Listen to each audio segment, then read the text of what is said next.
Old school boxing exercises were brutal, bizarre, and sometimes hilarious, yet they forged the toughest men perhaps to ever walk the earth. With little knowledge of head trauma and overtraining, old school boxers would push themselves to insane limits to garner advantages. So let's explore the training methods starting in the bare knuckle era before transitioning to gloved combat to truly understand how these men became calculated killers. And trust me, you may want to utilize these exercises in your own training regimen. Please punch that like button as though it's a heavy bag. Recognized as the first heavyweight champion of gloved boxing, de facto reigning from 1882 to 1892, alongside being the last heavyweight champion of bare knuckle boxing under the London prize ring rules, John L. Sullivan was terrifying. In Frank Butler's A History of Boxing in Britain, he details Sullivan's fierce fight against Jake Kilrain in 1889, but interestingly notes that John was in remarkable shape for a man who had abused his body for so many years. See, Sullivan led a fast life, drinking insane quantities of whiskey and throwing roaring parties, yet still dominated brutal boxing wars. How was this possible? Well, in Nellie Bly's A Visit with John L. Sullivan, written in the build-up to the Kilrain matchup, Sullivan recites his relentless routine. He clarifies, "A fellow would rather fight 12 dozen times than train once. He's one of us lads. Putting on our heaviest clothes,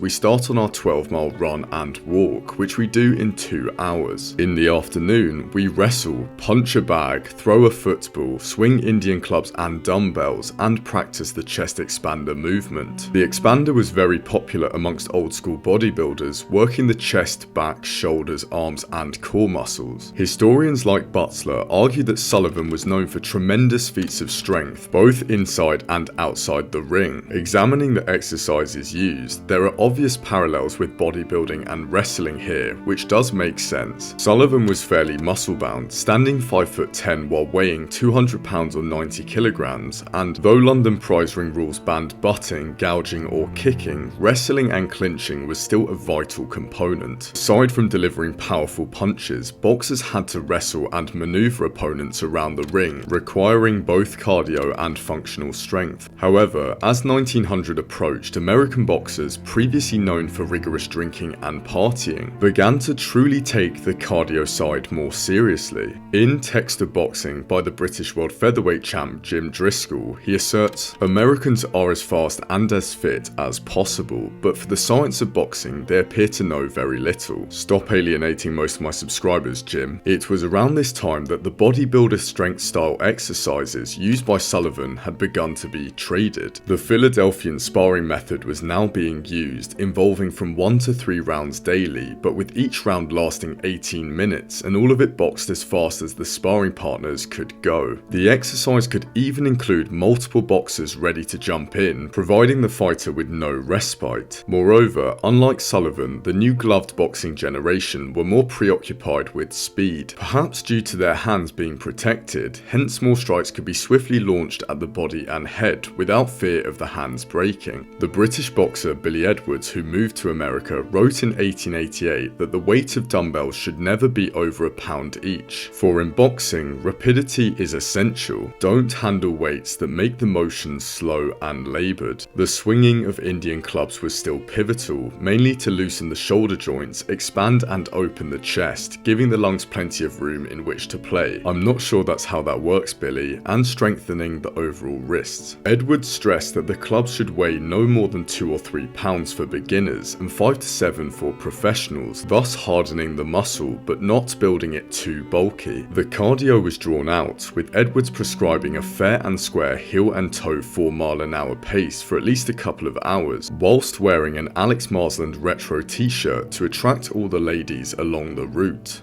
Nope, I got that wrong. He said a heavy sweater in order to force more sweat out. Now, the Roaring Twenties is where training became interesting, or divided should I say. In the Gene Tunney autobiography, it's noted that shadowboxing was very popular at the time, yet fighters were now taking it a step further. They shadowboxed in front of mirrors, with boxers like Tommy Loughran even rigging up their basement with a whole set, enabling them to see for themselves what they would look like to their opponent, and correct any bad habits. Tunney was old school in his exercise routine, routine, doing road work at dawn before punching the light and heavy bags alongside sparring in the gym. However, when compared to Sullivan's era, the prevalence of weight training was largely forgotten. With paranoia over dumbbells and clubs slowing a fighter's movements, if boxers wanted to build muscle, more natural methods were deployed. Jack Dempsey was known to chop trees religiously, for example, alongside chewing pine gum to strengthen his jaw, making it less vulnerable during a bout. My guy was mewing before it was even a thing. Though skipping had been occasionally used by older pugilists, as evidenced by this 1915 clip, I feel it became fully popularised in the 1920s, with Gene Tunney, Jack Sharkey and Jack Dempsey being major proponents. They would also run backwards to emulate backing off in the ring against a more aggressive fighter. Interestingly, Tunney's experience working in lumber camps had built up his once fragile hands, alongside his daily habit of squeezing small rubber balls for hours at a time. Meanwhile, Max Baer would use a medicine ball, rotating his stomach on it to both strengthen and build his core. Despite spending valuable hours studying old boxing books and manuals, I wasn't actually able to identify the exact name of the wire machine which many old school pugilists used, but I can roughly date it back to the late 1910s, with Britain's Ted Kid Lewis using it. It was also common amongst 1920s boxers, adding slight resistance to their punches and building general mobility. Jack Dempsey performed neck bridges even before Mike Tyson popularised them, but I'd exercise serious caution if you are planning on trying these, as the spine and nerves can be seriously damaged. Fighters would also chuck medicine balls about and perform general core exercises to build up their abs and stomach muscles. But these exercises were conventional for the time. What about the other side of the coin? When reading about Harry Greb, I'm not sure whether to be horrified or impressed. It's stated that he rarely ever trained, yet got stronger and more effective as a fight wore on. He hardly ever went through the time-honoured fighter's rituals of doing road work before dawn and then punching the light and heavy bags, skipping rope and sparring in a gym. But his argument against traditional training routines was convincing. After all, what was the point when he usually fought several times a week? In 1919, he fought 44 times. This man didn't fear CTE.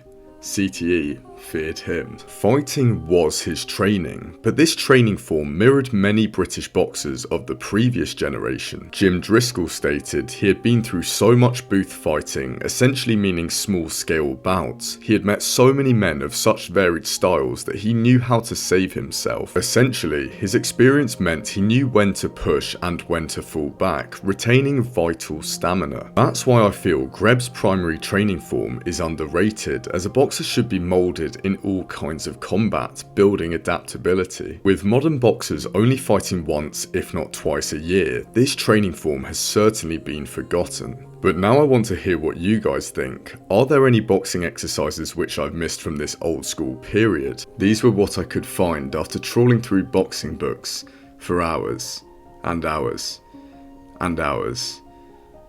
Let's start a discussion down below in which we can identify every old method used. I really do appreciate all the support on the channel recently, and if this video reaches 1,000 likes, I'll do a part 2 in which I cover the 1920s onwards, as there's still a ton of exercises to be explored. Thank you so much for watching, guys. If you are interested in attracting the girls from the local village, please consider buying the t-shirts linked down below. As you've watched this far, I'll reward you by giving a code for 20% off, being CHAMP20.